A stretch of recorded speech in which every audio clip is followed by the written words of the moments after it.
Hi అండి, welcome to Lavanya's kitchen. ఈరోజు మన ఛానల్లో స్ట్రీట్ స్టైల్లో వచ్చే విధంగా కాజు చికెన్ పకోడీని క్రిస్పీగా ఎలా ప్రిపేర్ చేసుకోవాలో ఇప్పుడు మన వీడియోలో చూద్దాం.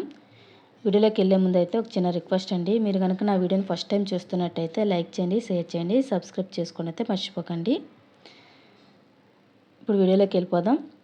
ముందుగా ఒక బౌల్లోకి బాగా కడిగి తీసుకున్న పావు కిలో చికెన్ వరకు అయితే తీసుకున్నాను. మీరైతే ఇక్కడ మీరు క్వాంటిటీని బట్టి అయితే తీసుకోవచ్చు. ఇందులో ఒక 1/2 టీ స్పూన్ వరకు సాల్ట్ని వేసుకున్నాను. అలాగే 1 టేబుల్ స్పూన్ కారాన్ని కూడా వేసుకున్నాను. అలాగే ఒక 1/2 టీ స్పూన్ వరకు వేయించిన జీలకర్ర పొడిని కూడా వేసుకోవాలి. అలాగే ఒక పావు టీ స్పూన్ వరకు గరం మసాలా, అలాగే ఒక పావు టీ స్పూన్ వరకు ధనియాల పొడిని కూడా వేసుకోవాలి. అలాగే ఇందులో మనం ఒక 2 టేబుల్ స్పూన్ల వరకు బియ్యం పిండిని అయితే యూజ్ చేసుకోవాలి. అలాగే ఒక 3 టేబుల్ స్పూన్ వరకు శనగపిండిని కూడా వేసుకోవాలి.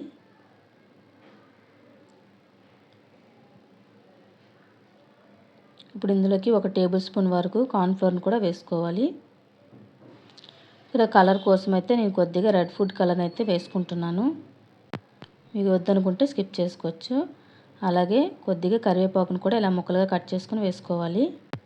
అలాగే మనం కాజు చికెన్ పకోడీని ప్రిపేర్ చేస్తున్నాం కాబట్టి కొద్దిగా జీడిపప్పులను కూడా వేసుకోవాలి. ఇలా మనం కొద్దిగా వాటర్ని అయితే వేసుకుంటూ కలుపుకోవాలి. మరి లూజ్గా కాకుండా టైట్గా కాకుండా ఈ విధంగా వేసుకోవాలి. చూడండి, ఈ విధంగా వేసుకోవాలి.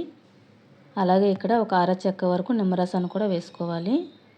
ఇక్కడ అల్లం వెల్లుల్లి పేస్ట్ ముందు వేసుకోవడం మర్చిపోయాను, అందుకని ఇప్పుడు 1 టేబుల్ స్పూన్ వరకు అల్లం వెల్లుల్లి పేస్ట్ని కూడా వేసుకుంటున్నాను. ఇదంతా బాగా వేసుకొని బాగా కలుపుకోవాలి. ఇది మొత్తం అంతా బాగా కలుపుకున్న తర్వాత దీన్ని ఒక 30 to 1 అవర్ వరకు 30 మినిట్స్ లేదా 1 అవర్ వరకు మనం ఫ్రిడ్జ్లో పెట్టుకుంటే బాగా ముక్కకి మసాలా అంతా బాగా పడుతుంది. లేదా వెంటనే చేసుకున్నా కూడా బాగానే ఉంటుంది.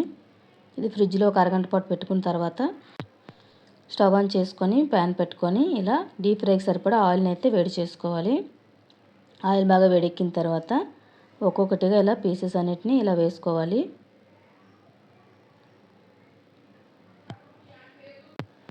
ఇలా ముక్కలన్నింటినీ ఇలా ప్యాన్ అంతా సరిపోయేటట్టు వేసుకోవాలి.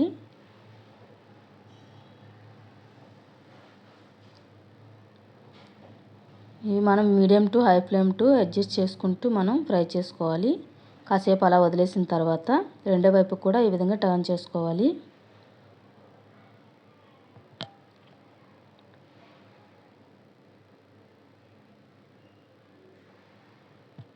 ఇలా ఈ విధంగా మొత్తం గోల్డెన్ కలర్ వచ్చే వరకు మనం ఫ్రై చేసుకోవాలి.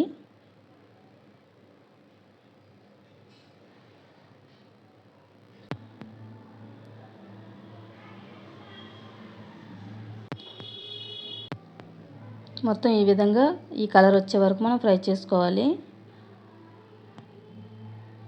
చూడండి, బబుల్ ఫామ్ అవడం అయితే అయిపోతుంది, తగ్గిపోయింది కాబట్టి బాగా ఫ్రై అయిపోయినట్టే.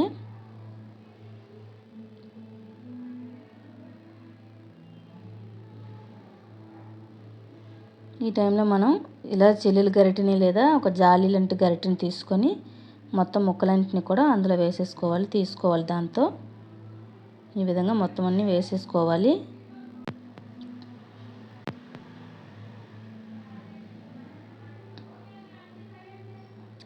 ఈ విధంగా మొత్తం అంతా తీసేసుకొని ఒక ప్లేట్లో టిష్యూ పేపర్ని పెట్టుకొని వేసుకోవాలి. ఇలాంటి గరిటెలో తీసుకోవడం వల్ల మనకు ఆయిల్ అంతా మొత్తం వచ్చేస్తుంది, మనకు ఆయిల్ అనేది ఉండదు.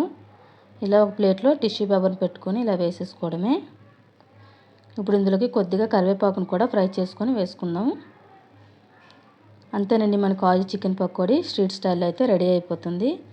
నచ్చితే లైక్ చేయండి, షేర్ చేయండి, సబ్స్క్రైబ్ చేసుకోండి. Thanks for watching.